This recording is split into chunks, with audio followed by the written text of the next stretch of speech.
So yun, what's up guys, magandang araw sa inyo. Nagdidrain nga pala ako dito ng tubig sa swimming pool. Itong hose na to, pinapahigop ko yan papunta dito sa may tangke para dire-diretso na ang higop niya palabas. Kasi pag mismong drain na ang gagamitin, mabagal po. Kaya dalawang hose na din yung ginamit ko. Habang nag-aantay nga, naglakad-lakad muna ako. Punta ako dito sa may taas kasi dito nakaka-relax. Ang ganda ng view, kitang-kita ang bundok ng Mount Makiling. Tignan nyo naman guys kung gaano kaganda yan.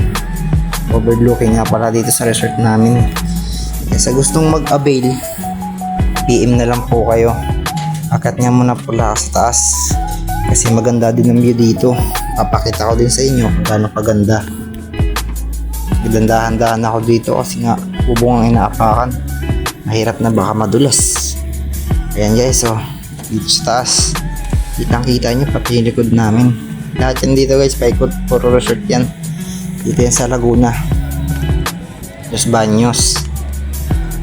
Taas nga guys, nakakalula kasi nasa baba yung swimming pool oh. Tapos sobrang taas din yan. Bababa na rin ako dito agad kasi tapos na ako mag time slip.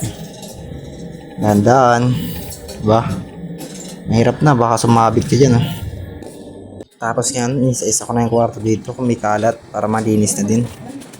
Wala namang kalat kasi nung nakaraan nilinis ko na to at dito sa uli ganun din, malinis na din. Inayos ko nga lang din guys dito yung konting kusot ng cover ng foam. Tapos sinawi ko lang din yung kurtina. Yan guys, hanggang dito na lang. Thank you for watching.